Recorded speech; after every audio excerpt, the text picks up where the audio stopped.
Congo Buzz Télévision, la chaîne de la Nouvelle République. L'actualité, mesdames et messieurs, reste dominée autour de la sortie officielle de la coalition C64, qui veut dire la coalition article 64 de la Constitution. Nous avons Maître Richard Mpinda, avec lui nous allons comprendre les contours de cette disposition de la Constitution et sa portée beaucoup plus sur la politique et sa compréhension en général. Alors, je voudrais lire cette information. Augustin Kabouya annonce la création de la coalition C4 pour soutenir le changement de la Constitution. Selon le média Référence Plus, dans une communication diffusée sur les réseaux sociaux, Augustin Kabouya a expliqué que les chiffres 4 symbolisent les 4 grandes zones linguistiques de la République démocratique du Congo. On va chuter par là avec Maître Richard Mpinda. Alors, Maître, bienvenue. Merci à vous. C'est comme vous le dites, l'actualité nous rappelle encore à des explications en tant que praticien de droit d'une part, et aussi en tant que membre de l'UDPS. Donc nous pensons qu'il est de notre devoir d'expliciter, d'expliquer et éventuellement de prendre position compte tenu de la situation actuelle. Voilà. Alors Maître, qu'est-ce qu'il faut retenir de l'article 64 ? Et donc, je pars du principe que l'article 64 existe, ok? Maintenant, il ne suffit pas de se réveiller du jour au lendemain pour l'évoquer, mais il faut maintenant analyser son champ d'application. Allez-y. Et donc, je crois qu'à ce stade-là, c'est là où les bas blessent. Lorsque nos amis du C4 se sont C64 d'abord, se sont prévalus de l'article 64, la question que je me pose est celle de savoir, ont-ils réfléchi? Parce qu'ils disent qu'il faut faire obstacle au président Tshisekedi en se fondant ou en fondant les réactions sur l'article 64 de la Constitution. Et donc, nous allons essayer de lire cette disposition. Très bien. Tout Congolais a le devoir de faire échec à tout individu ou groupe d'individus qui prend le pouvoir par la force ou qui l'exerce en violation des dispositions de la présente Constitution. Toute tentative de renversement du régime constitutionnel constitue une infraction imprescriptible contre la nation et l'État. Elle est punie conformément à la loi. Je reprends l'alinéa premier. Parce que, et en évoquant, j'ai suivi Mike Mukebai, il dit ce n'est pas un droit, mais plutôt un devoir. C'est encore une façon de se fourvoyer. Parce que c'est le droit qui confère les devoirs. Oui. Vous voyez ça? Et donc, je reprends encore cet article, l'alinéa premier, qui dit « Tout Congolais a le devoir de faire échec à tout individu ou un groupe d'individus qui prend le pouvoir par la force ou qui l'exerce en violation des dispositions de la présente Constitution. » La question fondamentale est celle de savoir quand est-ce que Tshisekedi a pris le pouvoir par la force ou l'exerce en violation mais avant, moi j'aurais voulu avoir votre avis. Est-ce que l'article 64 autorisait-il réellement la résistance populaire? Bon, il faut se le dire, ok? Déjà, il faut comprendre que la résistance populaire, c'est quelque chose de spontané. Très bien. Ce n'est pas quelque chose qui peut émaner d'un appel politique ou de politique, parce que nous savons ce que nous sommes, nous, en tant que politique. Je vais vous prendre l'illustration d'une résistance populaire. Lorsque Goma est tombé, qui a invité les gens dans la rue? Personne. Voilà, les gens se sont retrouvés et ils ont manifesté. Vous voyez ça? Ça va de soi. Lorsque nous pouvons vous vous souviendrez que lors de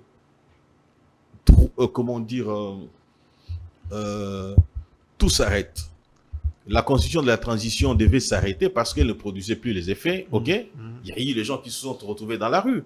Je me rappelle que nous nous sommes retrouvés sans avoir reçu un préalable appel. Nous nous sommes retrouvés devant la résidence du feu Étienne Tshisekedi pour lui demander qu'ensemble nous puissions sortir et que nous allons l'amener et l'installer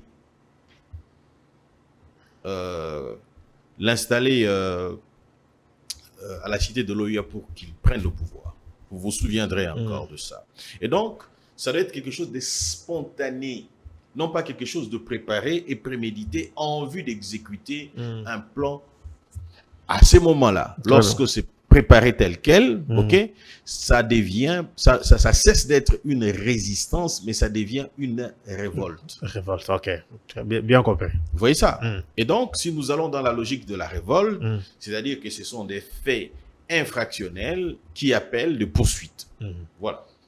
Ce n'est pas le cas avec... non, ce n'est pas le cas avec les C64. Les 64. Mais analysons maintenant les champs d'application. Ouais. Donc, je disais, est-ce que Tshisekedi a-t-il le pouvoir ici par force ou qui serait l'exercer, serait-il en train de l'exercer en violation de la Constitution? C'est la question fondamentale que nous devrions nous poser. Même la menace qui prétend que Tshisekedi doit organiser les élections en 2025, en 2028, ok, qu'en 2028, si les élections n'étaient pas organisées, est-ce que Tshisekedi serait en violation ou c'est l'alinéa premier ici, ou le comportement de Tshisekedi serait un champ d'application de l'alinéa premier? Pas du tout, toujours pas. Je m'explique. Okay. Déjà, pour que ceci puisse être possible, il faut que vous ayez acquis le pouvoir par force. Et donc, ce qui n'est pas le cas. Ce qui n'est pas le cas. Tshisekedi a été élu. Tshisekedi exerce au terme des prérogatives constitutionnelles. Et d'ailleurs, eux-mêmes le reconnaissent. C'est là où la contradiction. Je vous ai entendu en train de lire, on parle d'un individu et pas le président de la République. J'ai dit individu ou groupe d'individus. C'est ce que je dis. Pour l'instant, nous avons un président de la République et pas un individu. Non, ne confondez pas l'institution président de la République et l'individu président de la République. L'individu. On dit toute personne, en fait. On pouvait dire toute personne, je dis bien, qui prendrait le pouvoir par force et qui l'exercerait en violation de la Constitution. Je peux vous prendre un cas pratique, par exemple, de ceux qui prennent le pouvoir par force et l'exercent en violation de la Constitution. Nanga et consort. Les mécanismes d'acquisition du pouvoir que ceux de Nanga ne correspondent pas à la Constitution de la République. Et d'ailleurs, leur existence, parce que la République démocratique du Congo, de bout en bout, vous lirez cette Constitution, nulle part il est reconnu l'existence d'une rébellion ou d'une opposition armée. Ça n'existe pas. Vous voyez ça? Et donc, leur existence déjà constitue une violation de la Constitution de la République. Et deuxièmement, l'acquisition, le mode d'acquisition par lesquels ils sont devenus imposer les taxes et autres, c'est-à-dire qu'ils exercent le pouvoir en violation de la Constitution. Comment ils ont acquis ce pouvoir-là? Mais par la force. Par la force. Mais d'aucuns voulaient faire croire à l'opinion que le président Tshisekedi, s'il allait au-delà de 2025, de 2028. De 2028, au-delà de 2028, ces derniers auraient violé la Constitution. Mais comment? Moi, j'aurais souhaité savoir comment il aurait violé la Constitution. Pour n'avoir pas organisé peut-être les élections dans les délais. Non, mais non, ça, ce n'est pas une raison. Ce n'est pas une raison. Non, ce n'est pas une raison. Parce que ne pas organiser les élections dans le délai ne dit pas que vous perdez le pouvoir. Non, pas du tout. Maître. Vous savez, l'exercer au-delà de son mandat, du délai constitutionnel, oui. C'est ce que je allez-y, vous donnez le temps. Je vous explique. Vous savez, nous sommes devant cette situation ici parce que nous allons évoquer que le président de la République, l'article 72, je crois, qui dit que le président de la République, d'ailleurs nous allons essayer de le lire, il dit « Nul ne peut être candidat », l'article 70, voilà. Les présidents de la République est élu au suffrage universel direct pour un mandat de 5 ans renouvelable une seule fois. Ce qui voudrait dire que le président Tshisekedi a été élu pour un mandat.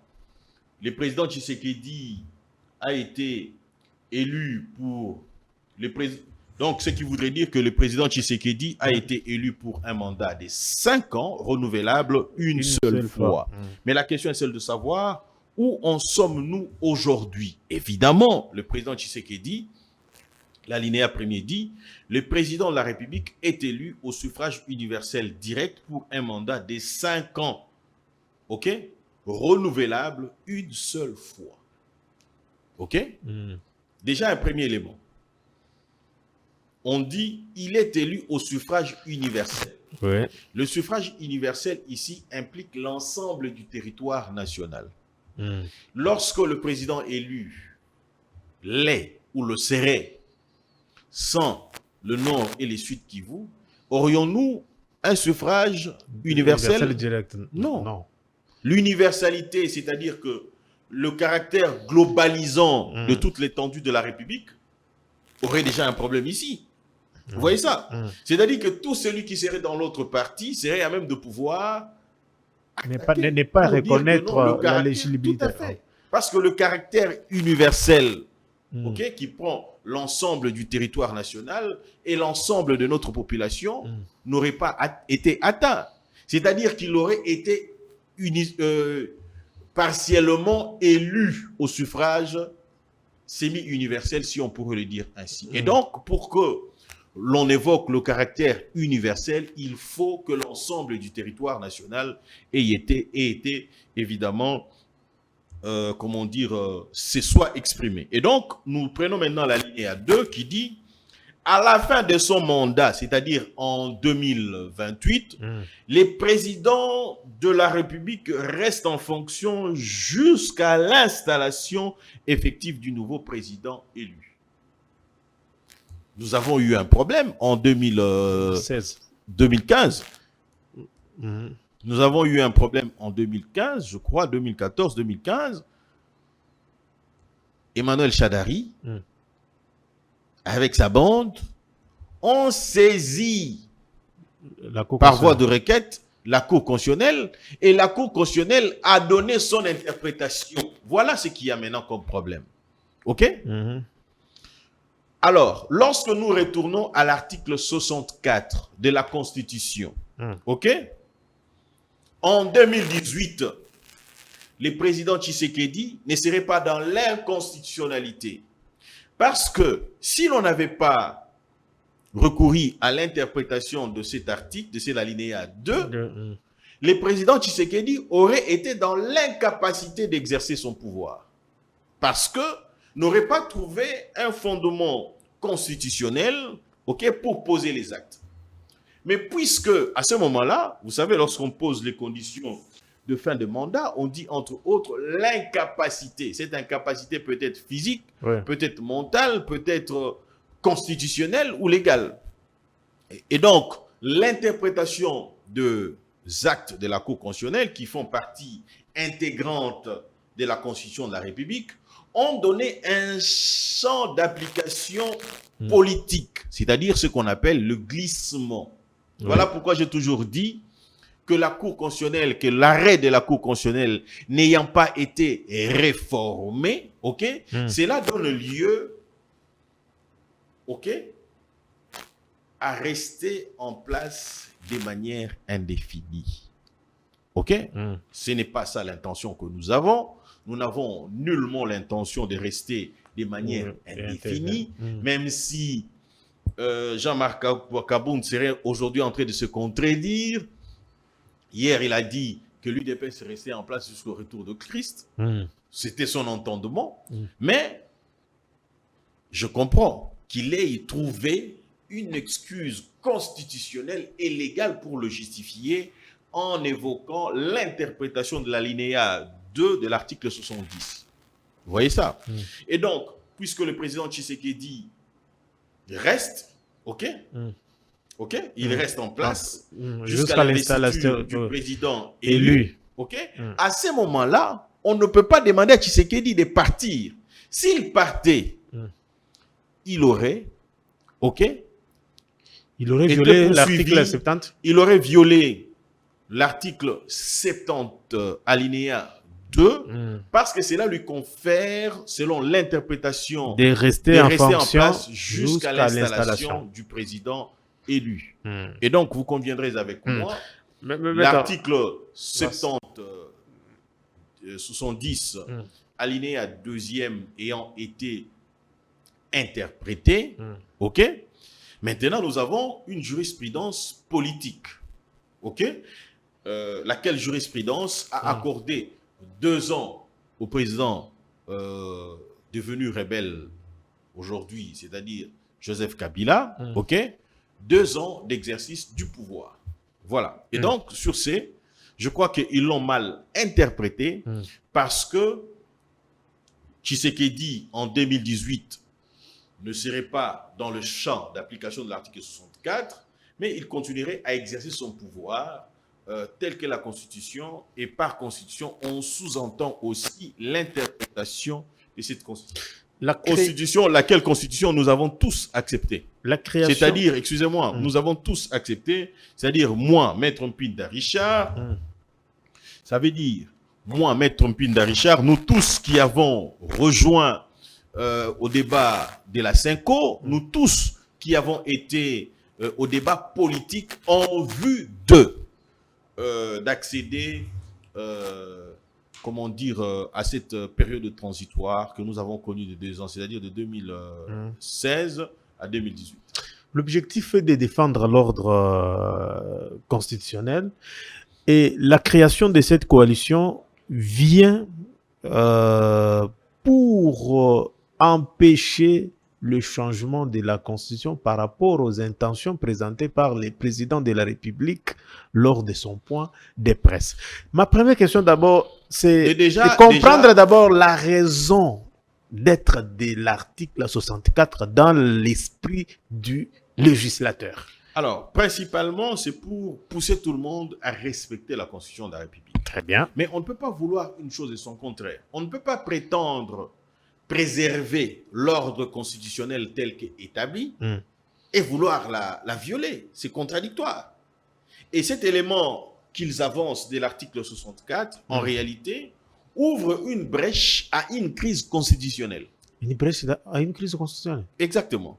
Lorsque l'on parle d'une crise, c'est-à-dire qu'il y a un dysfonctionnement quelque part. Sûrement. Dysfonctionnement quelque part. Merci de le dire tel quel. Maintenant, il y a un dysfonctionnement sur l'applicabilité de cette constitution. Mais parce qu'il y aura un débat, c'est-à-dire de ceux qui vont faire comme moi, évoquer le fait de l'interprétation de l'article 70 alinéa 2e, oui. OK? Mais nous avons un problème.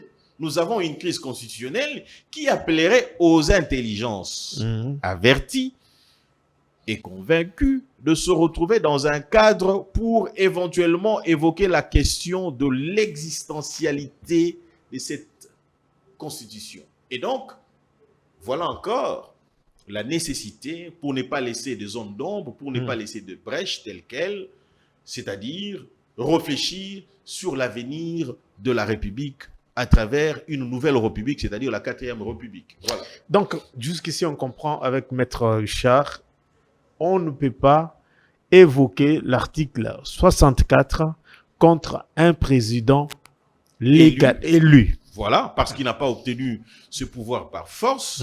Et deuxièmement, il ne l'exerce pas en violation de la Constitution. Je vous ai démontré, j'ai dit, l'exercice du pouvoir après 2028 trouve son fondement dans l'arrêt.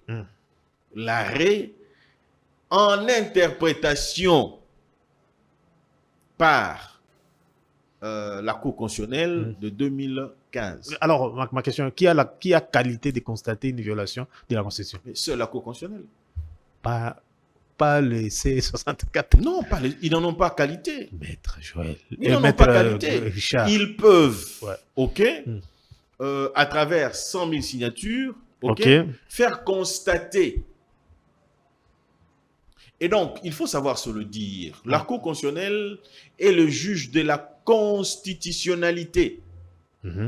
La Cour constitutionnelle est le juge de la conformité à la Constitution. Vous voyez? Et donc, s'arroger ses prérogatives pour dire que non, il y a eu violation, qu'il y aura violation de la Constitution d'ici 2028, c'est aussi une infraction. Usurpation de qualité, il faut se le dire quand même. Parce que lorsqu'ils interprètent selon eux, et qu'ils agissent selon leur interprétation, mais ils violent la Constitution. Déjà, interpréter la Constitution ne relève pas de... de la coalition 64. Pas du tout. L'article 64. Pas du tout. Pas du tout. Mais on peut solliciter. Parce qu'il ne faut pas oublier. Et bizarrement, il y a des juristes là-bas, dans cette, dans cette histoire. Des politiciens, il faut les considérer comme étant des politiciens. Il faut les considérer comme étant des politiciens.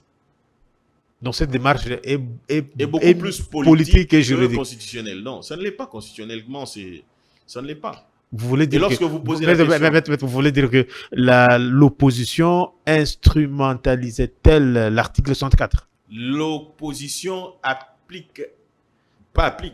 évoque abusivement l'article 64 à l'égard du président Tshisekedi. Pour quelle raison? Pour la simple raison que, lorsque nous sommes à l'alinéa 2 et que les élections ne sont pas organisées, la Constitution prévoit, à travers l'organe qui est habilité à l'interpréter, c'est-à-dire la Cour constitutionnelle, qui a pris un arrêt en 2015, a défini quel devait être le comportement de celui élu qui se retrouvant dans l'incapacité d'agir au lieu de se conformer. Parce que là, il y a un problème. Nous avons deux situations. La première situation, c'est l'incapacité juridique ou constitutionnelle dans laquelle se serait retrouvé, je dis bien, se serait retrouvé le président Tshisekedi si les élections n'étaient pas organisées, c'est-à-dire qu'il aurait été incapable de le faire. Voilà pourquoi la Cour constitutionnelle s'étant prononcée, la Cour constitutionnelle a couvert l'incapacité qu'aurait le président Tshisekedi en prétextant que le président restait en place jusqu'à l'installation du nouveau président. Il ne dit même pas jusqu'à l'organisation des élections. Il faut rappeler que ce n'est pas le président qui organise les élections. En fait. Non, je ne veux même pas aller dans ça. Parce que la Cour ne voque même pas l'organisation des élections. Il dit jusqu'à l'installation. Vous et moi, nous savons que le mécanisme pour, comment dire, l'organe technique pour organiser les élections, c'est la compétence de la CENI. Oui. Et la CENI nous a dit que nous ne savons pas organiser les élections. Oui, ils ont évoqué des contraintes techniques. Des contraintes techniques et ainsi de suite. Et le président Tshisekedi est revenu parce il avait compris la ratio legis. Il a compris la philosophie du législateur qui voudrait que le président de la République soit élu au suffrage universel. Quand viendrait-il du président qui est élu au suffrage universel, lorsque une de partie du territoire national n'est pas prise en compte par le caractère universel. Maître, il y a ceux qui pensent que le régime actuel a peur de l'article 64. Non, le régime actuel n'a pas peur. Vous savez, l'avantage avec ces régimes, ce que je fais comme constat, on nous impute d'avoir soit violé la Constitution, mais les gens sont dans l'incapacité de nous montrer réellement que la Constitution avait été violée par tel ou tel comportement. En d'autres termes, je voudrais dire, nous sommes respectueux de lois de la République. Ce sont les autres qui sont en difficulté. Vous savez pourquoi ils sont en difficulté?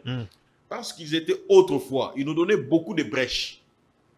Lorsqu'ils étaient au pouvoir, c'est-à-dire le régime de Kabila, était au pouvoir, vous allez vous rendre compte que la difficulté qu'ils avaient, c'est de respecter les lois de la République. Et chaque fois, nous nous contentions de constater, de relever les violations de la loi. Je peux vous prendre par exemple une des violations. Vous vous souviendrez que la Constitution d'antan prévoyait que pour des problèmes techniques, on pouvait prolonger la transition de 6 mois 2 fois. Vous voyez ça? Mais lorsqu'il devait maintenant procéder à la prolongation, il y avait une difficulté. Laquelle difficulté? On n'avait pas de raison technique. Parce qu'on n'avait même pas encore acheté des matériels, on n'avait même pas encore désigné, recruté parmi les populations qui devaient travailler au niveau de la CENI. C'est là le problème technique, C'est-à-dire qu'on n'avait même pas encore la loi électorale, donc qui démontre à suffisance, ce n'était pas des problèmes techniques liés à l'organisation. C'était plutôt des raisons politiques qui ont milité de manière à ce que l'on pousse. Je me rappelle qu'on a eu ces débats à l'université lorsque nous étions encore étudiants. Parmi nous, on disait, le problème technique serait par exemple, on achète un bateau avec les urnes, on arrive, il y a naufrage quelque part dans les eaux, ok, à ce moment-là, on considère qu'il y a un problème technique. Oui, C'est-à-dire qu'il faut reprendre. Denis Kadima a évoqué également les incendies Non, observés dans des entrepôts. Je suis d'accord. Mm. Il y a eu des incendies, c'est un problème technique. J'ai pris l'illustration que je donnais dans le temps, Ah oui, à l'époque oui, de Malou Malou, tout ça. bien pour adapté. dire que non, ça n'était pas possible. Mm. Mais ici, on vous le dit. Mm. Il faut nettoyer les fichiers électoraux. A-t-on nettoyé les fichiers électoraux? Bien sûr que non. Et nous disons qu'il y a des incendies dans des...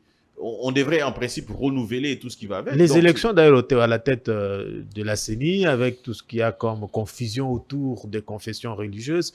On ne sait pas quand est-ce que l'ordre sera rétabli. Mais non, maître, il y a une... je crois bien que nous devons arrêter déjà avec cette désignation à la tête de la CENI parce que cette situation fait en sorte que nous puissions être pris en otage par ceux qui prétendent ne pas faire la politique, mais qui se comportent en politique. Et donc, je vous avais dit la fois dernière que je vous avais fait une révélation pour dire qu'elle était l'église, disons la Cinco, pour ne pas dire l'église catholique, était à la manœuvre. Vous voyez ça? Était à la manœuvre. Le cardinal a appelé les peuples à être à Je s'aligner. vous ai dit, ils vont s'aligner. Attendez un peu. Il va appeler la vigilance surtout. Non, il va appeler certains qui croient en lui, qui adhèrent en ce qu'il dit. Et nous allons aussi appeler ceux qui croient en nous. Vous voyez ça? C'est-à-dire que nous allons nous retrouver dans la rue et nous allons manifester. Maître, comment beaucoup de cadres de l'Union sacrée évoquent l'alinéa 2 de l'article 64. Ma question, que répondez-vous à ceux qui parlent des dérives du pouvoir? Non, mais il faut me le montrer. C'est quoi une dérive? Vous menacez. Pardon? Il y a même des cadres de l'Union sacrée qui veulent même déposer une plainte contre le C64 pour tentative de renversement du régime. Non, mais c'est ça, ça va de soi. Ah, maître. Non, mais de vous à moi, lorsque nous lisons les champs d'application de l'article 64, okay, je vous ai démontré ici qu'ils sont en difficulté de faire une démonstration pratique. Pour eux,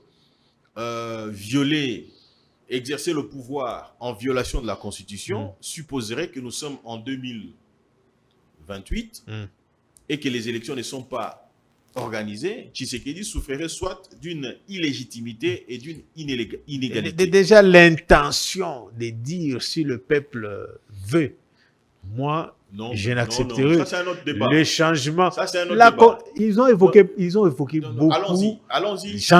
Pas des changements de la Constitution. Je veux rester. Organiser les élections. Tshisekedi doit partir. Bon, écoutez, pas de changement de Constitution. Ouais. Ils ne peuvent pas interdire à la population de pouvoir s'exprimer. Et donc, même lorsque j'ai ouï dire par Monseigneur le cardinal Ambongo, il dit pas de référendum. Oui. Non, on peut dire non au changement de la Constitution, mais on ne peut pas dire pas de référendum. Ça serait de la dictature pure et simple. Je m'explique. Allez-y. L'article 5 de la Constitution, de la présente Constitution, dit, je cite, « La souveraineté nationale appartient au peuple. Tout pouvoir émanant du peuple qu'il exerce directement par voie du référendum ou d'élection est indirectement par ses représentants ou indirectement par ses représentants. » Vous voyez ça? Je me répète. La souveraineté nationale appartient au peuple. Tout pouvoir émane du peuple qu'il exerce directement par voie de référendum ou d'élection et indirectement par ses représentants. La question est celle de savoir, ok? D'où tire-t-il le droit d'interdire le référendum? Parce que la Constitution ici détermine aussi le mode de pouvoir. Il dit la meilleure façon, le pouvoir c'est la capacité d'apporter de changement ou de transformer. Ok? Le pouvoir qu'a l'abbé ou le cardinal Cholet, Mm. il aurait tiré d'où Pour interdire qu'il y ait des référendums. référendum. Et pourtant, nous avons dans une société où les avis divergent. Moi, j'ai dit qu'il faut changer de la constitution. Mm. Ambongo dit non, je ne veux pas qu'on change de constitution. L'autre, Deli Sessang a dit pas question de changer de constitution. Kaboun, ne touchez pas ma Kaboun constitution. dit ne touchez pas à ma constitution, ainsi de suite. Qui Qu'est-ce pour que nous vous allons départager? faire? Qui est majoritaire de nous tous? Moi, j'ai dit que nous sommes majoritaires. Et qui constate Eux cette le disent majorité? aussi. Non, moi j'ai dit que nous sommes majoritaires, eux le disent aussi. Ok? Mais la question c'est de savoir comment nous départager. Si ce n'est que de revenir à ce que dit tout pouvoir. Est-ce qu'il Pouvoir. est-ce qu'il Laissez-moi faut... continuer s'il vous plaît. Ah. Tout pouvoir émane du peuple qu'il exerce directement par voie référendaire, en d'autres termes, qu'il exerce par le voie du changement de la Constitution ou des non. En réalité, le référendum est là pour départager les personnes ou la population. Et il ne faut pas oublier que la décision définitive sur toutes les matières que nous évoquons relève spécifiquement et spécialement de notre peuple. Alors, je voulais compter. On retient quoi sur la compréhension de l'article 64 selon vous par l'opposition et quelle est Je ne voudrais pas la utiliser, compréhension, je ne voudrais pas parler de l'esprit même. Je ne voudrais pas parler de l'interprétation de l'article 64 parce que je n'en ai ni compétence ni qualité. Et cette interprétation n'est dévolue qu'à la Cour constitutionnelle. Mais je voudrais par contre vous donner ma compréhension, votre compréhension de l'article 64. Votre compréhension, on termine par là. Je vous ai évoqué ces préalables. Je vous ai dit, pour que le président Tshisekedi tombe soit frappé de la violation de l'article 64 lorsqu'il arrive en 2028, il faut que ce dernier, il faut qu'il y ait un vide constitutionnel. Et pourtant, les vides constitutionnels, en réalité, n'existent pas. Parce que lorsque vous lisez, je vais chercher les institutions de la République, on dit la fin du mandat du président de la République, le président de la République, je vais trouver la disposition. Les mandats du président de la République prend fin, c'est où déjà?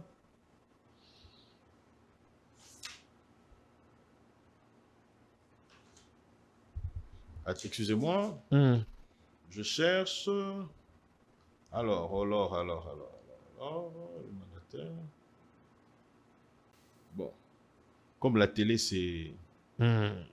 Non, l'article va venir expliquer. Oui, l'article va venir, mais je veux quand même vous expliquer lorsqu'on dit les mandats du président de la République prend fin par démission, par décès, par incapacité. Je prends le point incapacité. Par incapacité, je sous-entends l'incapacité constitutionnelle. Mais cependant, nos amis d'hier, c'est-à-dire ceux qui ont dirigé hier, ils ont créé ce qu'on appelle une cacophonie constitutionnelle. C'est-à-dire que le président Tshisekedi, en 2028, il aurait quitté le pouvoir et il aurait cédé ce pouvoir à Sama, parce que Sama aurait été appelé à organiser les élections dans les 90 jours qui suivent. Maintenant, ils ont créé une confusion. Laquelle confusion, du fait de l'interprétation de la Cour constitutionnelle. Et les arrêts de la Cour constitutionnelle font partie intégrante de la Constitution de la République. Et par voie de conséquence, le président Tshisekedi ne sera pas en face d'un non-dit, mais il sera plutôt en face d'une interprétation de ces dispositions-là qui fait partie intégrante, qui dit que le président de la République reste en place jusqu'à l'organisation des élections. Et donc, par voie de conséquence, l'alinéa premier de l'article 64 ne s'applique pas au président Tshisekedi. Alors, l'alinéa deuxième. En principe, si nous avions une opposition sérieuse, au lieu... Ah, l'article 75. Non, je suis encore à l'article 64. Non, c'est celui que vous étiez en train de chercher sur... Voilà, c'est l'article 75, merci. Il dit, je cite, en cas de vacances pour cause de décès, de démission ou toute cause d'empêchement définitif, les fonctions du président de la République, à l'exception de celles mentionnées aux articles 78, 71, 81 et 82, sont provisoirement exercées par le président du Sénat. Vous comprenez? On dit ici des démissions ou pour toute cause d'empêchement définitif. L'empêchement définitif ici nous ramène au président reste en place où le président est élu pour 2 mandats, plutôt pour un mandat renouvelable une seule fois. Donc, c'est-à-dire qu'il est élu pour 5 ans. Lorsqu'il arrive au second mandat, à la fin du second mandat, il sera frappé par une cause d'empêchement définitive. Vous voyez ça? Il aurait été plutôt, j'allais dire... La cause ici, c'est l'absence d'un nouveau président élu ou... Non. Ça n'aurait pas été la cause de l'absence ou du manque d'un président élu. Ça aurait été plutôt empêchement définitif ici. C'est par rapport au délai de l'exercice de son pouvoir. Vous voyez ça? Arrivé ici, c'est-à-dire qu'au lieu que ce dernier puisse y rester, dans ces cas-là, on aurait maintenant laissé le président du Sénat pour exercer ce mandat. On aurait donné 90 jours au président du Sénat pour exercer le mandat. Maintenant, puisque nous sommes en face d'une réalité qui voudrait que le président reste en place, l'œuvre de l'interprétation de la Cour constitutionnelle, au lieu que le président soit frappé d'empêchement définitif, parce que ça aurait été un empêchement définitif, le président de la République peut rester jusqu'à l'installation du nouveau président élu. À défaut de le faire, il n'aurait pris que 2 ans. Très bien. Vous savez, attendez s'il vous plaît. Attendez s'il vous plaît. C'est délicat. Parce que cette affaire, il faut l'interpréter même plus d'une fois. Pour faire comprendre à l'opinion que Tshisekedi ne sera pas illégitime. Il ne sera pas au-delà de 2028. Au-delà de 2028, il ne sera pas illégitime. Il ne sera pas non plus frappé d'empêchement définitif. Pourquoi? Parce que nous avons l'arrêt de la Cour constitutionnelle qui existe, qui est partie intégrante de la Constitution. Et nous avons aussi un précédent, c'est-à-dire les mandats de 2 ans. Et les uns vous disent... Maître, ils évoquent que si l'article 70 a été... ou bien l'interprétation de l'article 70 est venue par consensus, ce qui n'est pas le cas. Bon, on ne sait pas si ça sera le cas ou oui ou non, mais jusqu'ici... Voilà ce qui s'est dit. Non. Lorsqu'on appelle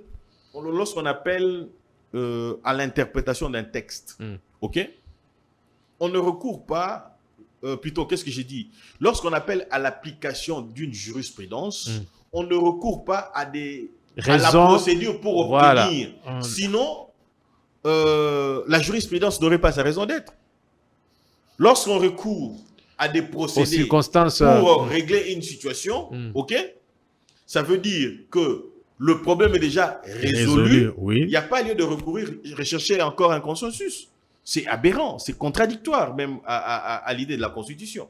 Alors, recourir à la procédure ou aux procédés par lesquels on a obtenu l'arrêt de la Cour constitutionnelle, ça serait abusif, ça n'aurait plus raison de la jurisprudence en réalité, n'aurait plus sa raison d'être parce que on serait allé outre. On ne peut pas inventer la roue. Parce que la solution existe déjà. Nous avons un cas similaire, c'est-à-dire qu'on n'organise pas les élections. On applique directement.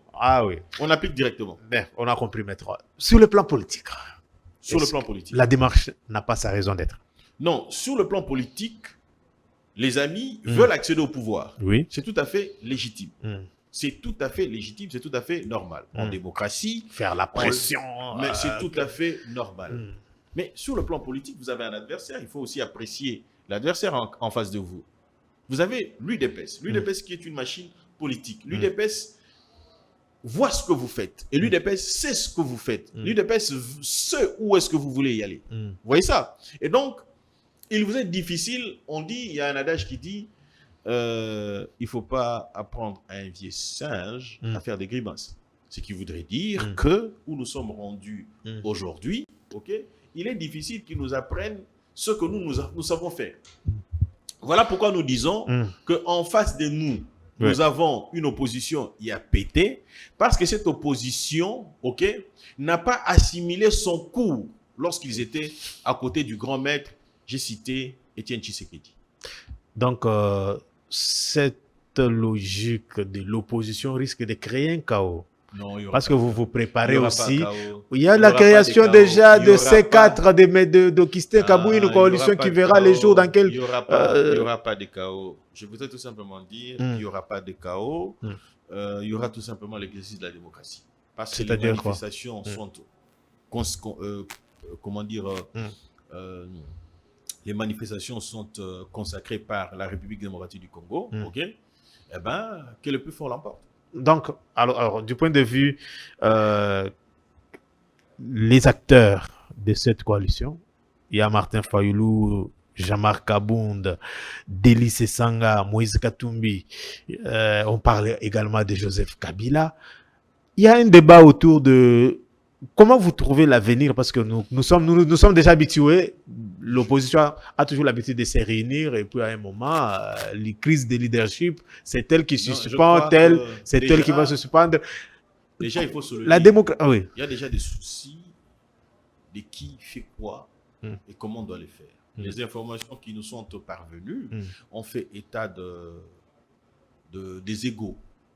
En principe, ils se sont retrouvés à la veille. Ils ont décidé que Martin Fayulu soit celui qui était beaucoup plus crédible. Crédible, non, peut-être pas crédible, mais celui on peut dire que c'est celui qui était assez crédible pour éventuellement porter la charge du leadership. Okay. Et la décision qui avait été relevée, c'était que Martin Fayulu entrait en dernier. Vous voyez? Et vous allez vous rendre compte, la manifestation qui devait commencer à 10h, elle a commencé vers 14h, 15h.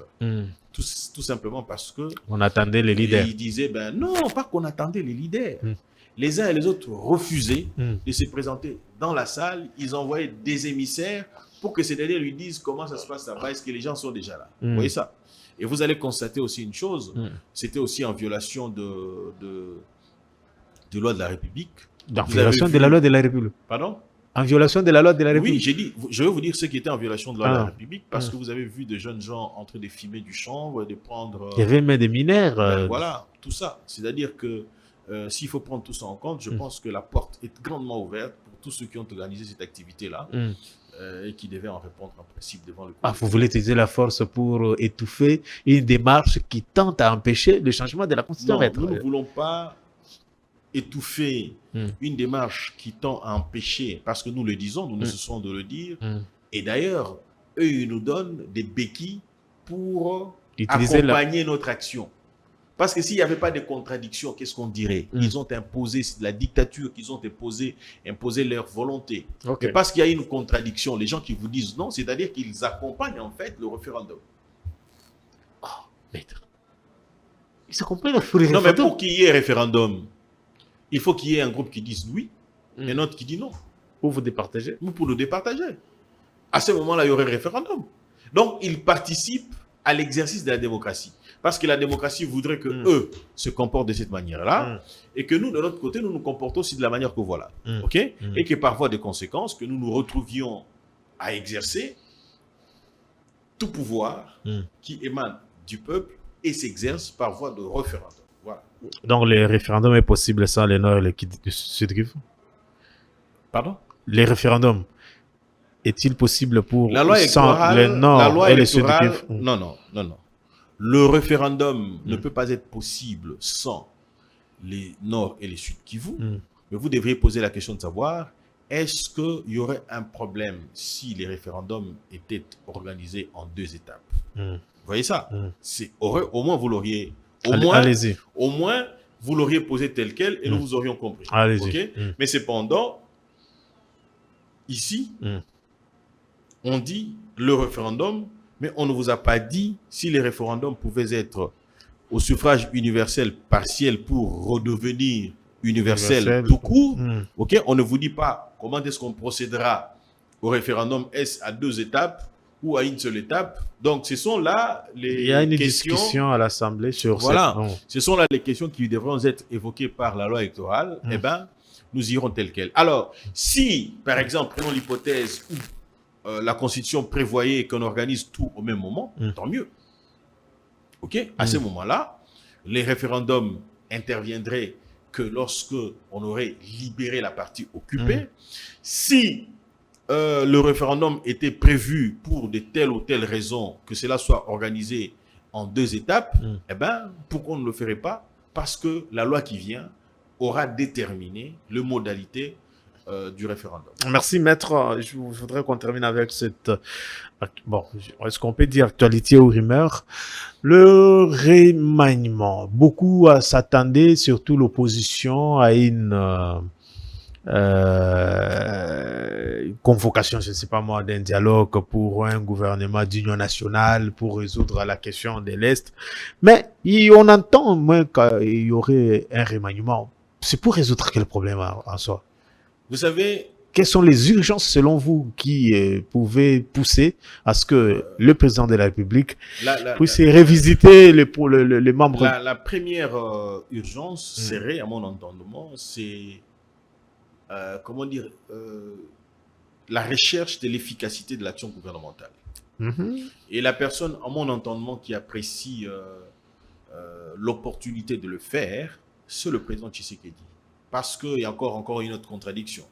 Le président Tshisekedi est élu au suffrage universel, ok? Il est en difficulté de faire appliquer son programme. Vous voyez ça?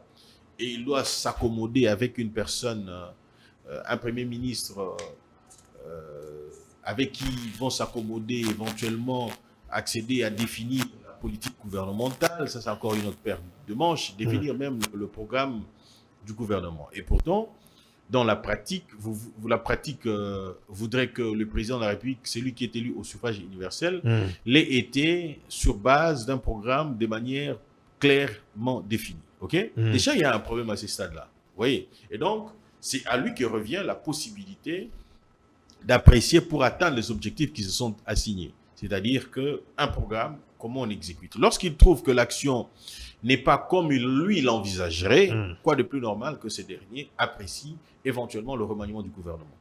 Merci, on a compris. Et la dernière, on va terminer par là, c'est cette question qui m'a été posée. Je voudrais bien avoir votre lecture. Washington aurait, j'utilise bien mes mots, aurait exigé des réformes constitutionnelles pour matérialiser l'accord de RDC États-Unis. Alors, comment... J'ai déploré d'abord l'interprétation abusive de cet article parce que j'ai suivi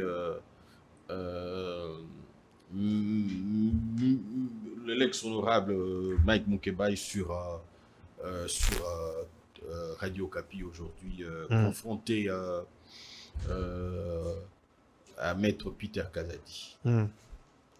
Il dit en vertu de quoi les États-Unis, ok, peuvent nous interdire à nous, ok, et puis on puisse exiger de nous que nous puissions apporter des réformes constitutionnelles. C'est toute la question. On est un État souverain, mais apparemment, on devient toute une colonie des États-Unis.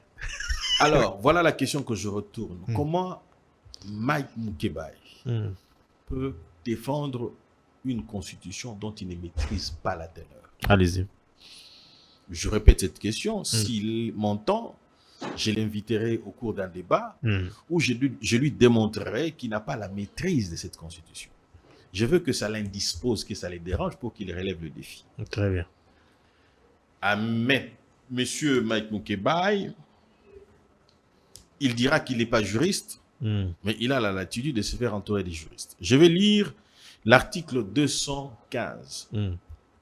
Je cite: les traités et accords internationaux régulièrement conclus ont, dès leur publication, c'est-à-dire promulgation, une autorité supérieure à celle de loi, sous réserve pour chaque traité ou accord de son application par l'autre partie.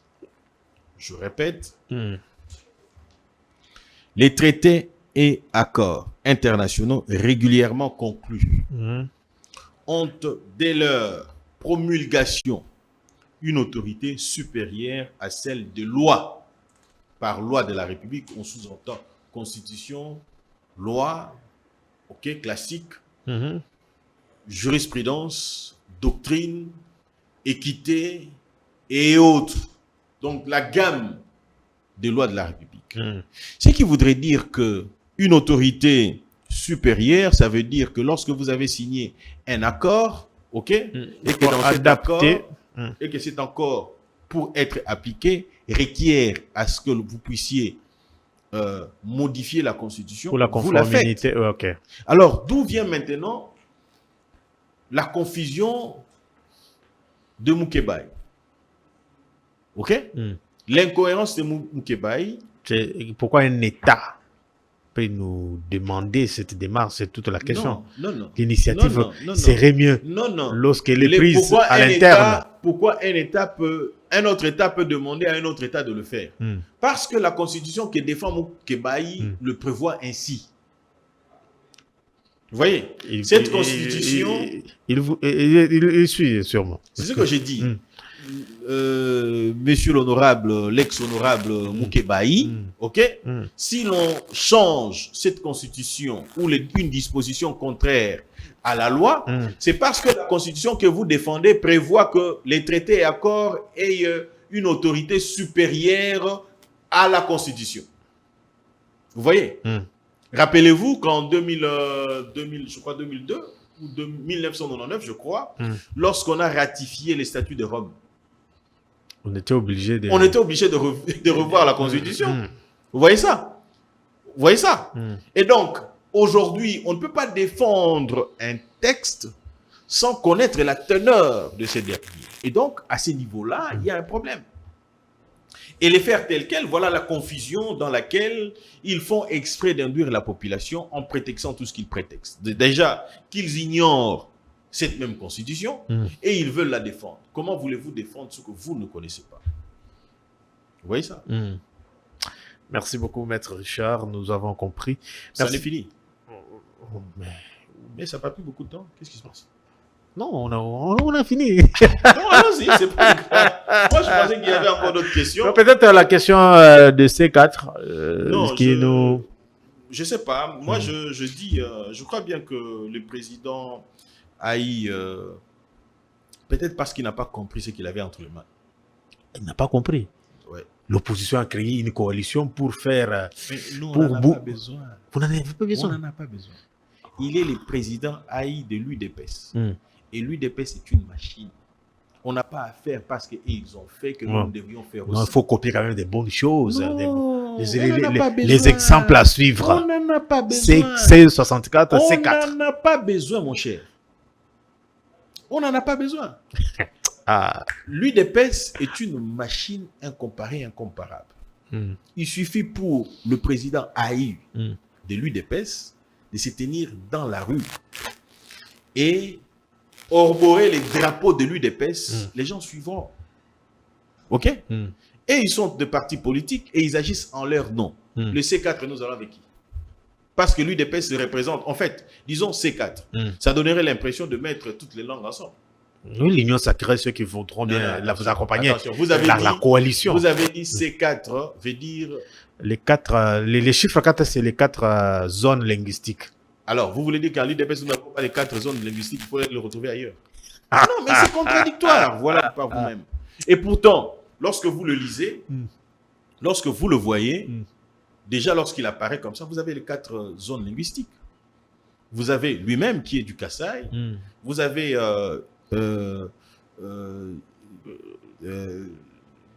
l'honorable Déo. Vous avez l'honorable Déo, le conseiller Déo Zibou, qui est à côté, qui représente les swahiliphones. Vous avez le docteur Eteni qui représente l'Équateur. Vous avez qui d'autre du Congo central? Ils sont nombreux. Vous avez Rémi Massamba qui représente toutes les 4 zones linguistiques. Ils sont du Donc l'UDPS seul pouvait bouger les lignes. Seul. Attention. Nous avons été en difficulté ici. Et non, il faut... Attendez. Maître, on va vous rappeler, l'Église catholique est du côté C64. Vous serez seul, Libre, franchement. libre. Non, non, non, non, non, non. L'Église catholique a rejoint des structures Mm. qui existent déjà. On aurait encore souhaité qu'on crée une plateforme qui aurait une autre explication. Ok. Ah, ok. Mais vous savez que nous avons l'UDPS et l'UDPS n'est pas seul. Mm. L'UDPS a des structures qui l'accompagnent. Oui. Ok. Et nous avons aussi l'Union Sacrée, Oui. qui est une méga plateforme qui doit en principe appeler quel est l'intérêt de créer une structure Mm. qui, je ne sais pas si sera membre de l'Union Sacrée ou pas du tout. Ça, c'est un désordre. Ça, c'est un désordre, mine de rien. Donc, les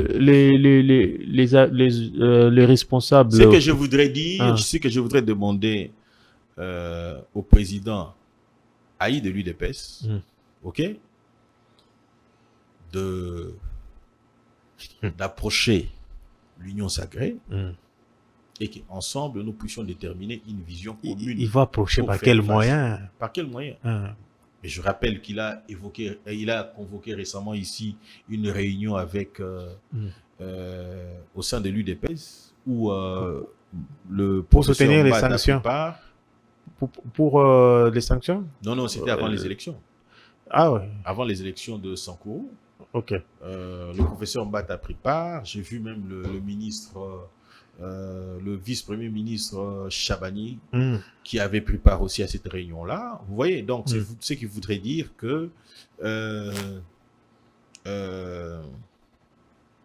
il a une énormité Mm. de pouvoir, il a beaucoup de leviers qu'il Mm. peut utiliser pour mettre tout le monde ensemble en leur disant que ce que nous voulons ici, Mm. c'est faire face Mm. à ceux qui veulent faire échec au changement de la Constitution. Vous voyez ça? Mm. Puisque déjà, tel qu'il annonce comme cela, Mhm. ça veut dire qu'il y aura soit des divisions. C'est-à-dire que, prenez par exemple, si vous avez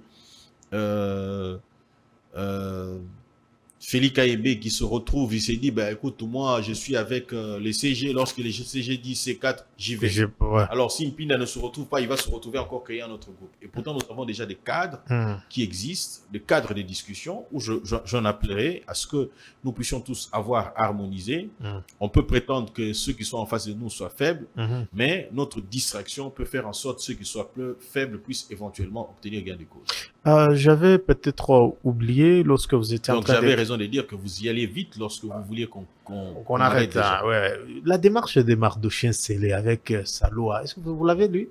Je l'ai vu, Mm. je l'ai appelé. Mm. Il m'a même demandé, vous vous rappelez l'émission qu'on avait fait avec vous là. Ouais. Nous sommes intervenus, on a touché un mot. Je l'appelle, puis il ne prend plus. Il ne prend plus le téléphone. Mm. Bon, c'est son droit le plus légitime que celui. Vous avez lu comment Saloa, que le mécanisme... il voulait qu'on active un mécanisme exceptionnel par rapport au temps, à l'article 70 que vous avez évoqué ici. Donc, on doit laisser Félix Tshisekedi au pouvoir. On n'a pas besoin d'activer quoi que ce soit, c'est automatique. Ok? Mm.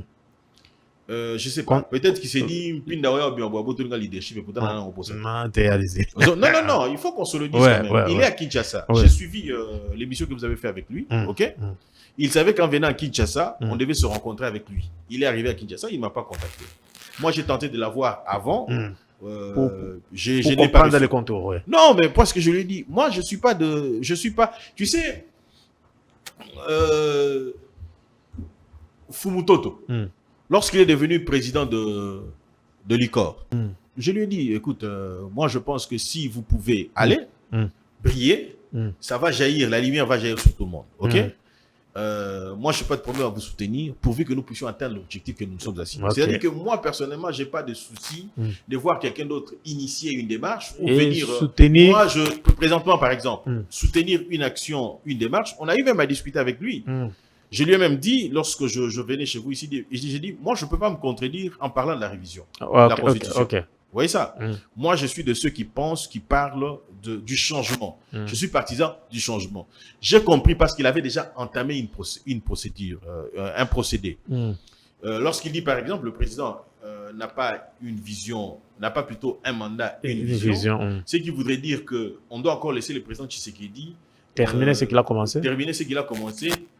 Et je crains que ça soit, je ne dis pas que c'est peut-être pas ça, ou que je l'ai mal compris, ok? Je crains que ce soit dans la logique de cette constitution. Okay. Oui, s'il s'agit de la logique de cette constitution, nous, on n'en veut pas. Nous, on veut une nouvelle constitution. Voilà pourquoi je suis partisan du changement et que j'évoque le référendum. Et donc, je crois que, je dis, c'est quelqu'un que je connais personnellement. Tolia va foufou ensemble, Nicolas Rumi va foufou. C'est vrai. Tolia va foufou ensemble, Tobé Télé m'a solé belé. Je connais personnellement, donc je crois que s'il veut pas me prendre aujourd'hui, au finish, il finira toujours par me prendre. Je vais essayer d'insister. Merci beaucoup. Maintenant, est-ce qu'il y a quelque chose que vous avez voulu dire? Non, mais c'est à vous. Moi, je suis là pour répondre à vos questions. C'est que moi, je veux dire, c'est en fonction de ce que vous me posez comme question. Sûrement. Oui, donc, mais sinon, l'opinion doit retenir une chose, que là où nous allons, c'est le changement de la Constitution, et je me réjouis quels que soient les prix, quels que soient les prix, serrés, le respect de la volonté du souverain primaire. Et en l'occurrence, c'est le peuple. Maintenant, pour accéder au souverain primaire, quoi de plus normal que le référendum? Il faut faire maintenant très attention à ceux qui viennent, parce qu'ils vont prétendre à la dictature. Ah non. Si on les arrêtait, parce qu'ils auraient incité au soulèvement, ça va de soi. J'ai suivi les menaces de Tchangou, certains de Tchangou qui disent, mais écoutez, Nenge Toza, Botobiana, ma machette, tout ça, la boye, ainsi de suite, tout ça. Ok? Ceux qui sont à la base, ils vont assumer. Ça ne dirait pas de la dictature, ça ne dirait pas non plus museler l'opposition, mais parce que nous avons eux-mêmes prétendent respecter cette constitution, mais je crains qu'ils ne comprennent pas cette constitution qu'ils veulent à tout prix défendre, pour laquelle ils disent qu'ils sont prêts à tout. J'ai compris une théâtre, la théâtralisation de, j'allais dire un théâtre, un théâtre. Hein? Oui, les théâtres. J'ai dit, il y a la théâtralisation, on me dit, Prince Epengé qui devait descendre à l'aéroport, on lui dit, mais à l'objet, si je n'étais pas venu par avion, je serais descendu par parachute. Est-ce que c'est sérieux? Franchement. Est-ce que c'est sérieux? Il n'y a rien de sérieux dans ça. C'est-à-dire qu'on traite les choses qui relèvent du sérieux avec beaucoup de légèreté. Vous voyez ça? D'ailleurs, qui allait l'empêcher? On va l'empêcher pour quel poids politique il a? Pour quelle influence qu'il pourrait-il avoir éventuellement pour accéder comment dire, à faire obstacle à ce que... J'ai dit, hein, l'opposition en face de nous doit retenir une chose. Lorsque nous disons que l'opposition a pété, ce n'est pas pour les diminuer quoi que ce soit, non. Ce sont des faits. C'est qu'ils ont appris à côté du Sphinx, nous l'avons appris doublement. C'est-à-dire que nous avons appris à faire ce qu'ils sont en train de faire ici. Et discrètement, nous avons appris à comment déjouer ce qu'ils sont en train de faire.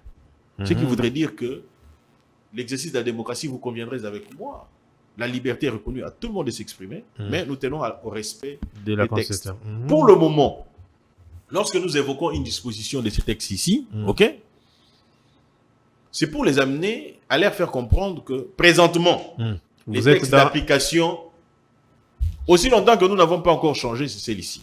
Certains ont dit, mais Botika opposition, bah, j'ai suivi quelque part, quelqu'un a dit, Botika opposition, à s'exprimer, agité, oui, on a senti. On n'est pas agité. Nous constatons tout simplement que nos amis évoquent un texte dont ils n'ont pas de maîtrise. Quoi de plus normal que nous puissions éclairer? Ce que nous faisons, ce n'est pas de l'agitation. Ils disent l'article 64. L'article 64, ici, concerne tout le monde. C'est-à-dire eux d'une part et nous aussi. Vous aussi. Parce que c'est une question qui nous concerne, quoi de plus normal, de pouvoir l'évoquer, l'analyser et l'étudier. Eh bien, vous avez constaté avec moi que nous ne pouvons pas interpréter, nous donnons notre entendement. Mais lorsqu'ils interprètent et ils agissent en conséquence, c'est à eux d'assumer les conséquences. Merci, Maître Richard. Mesdames et messieurs, c'est la fin de ces magazines. Je vous retrouve dans quelques instants. D'ici là, portez-vous bien. Au revoir.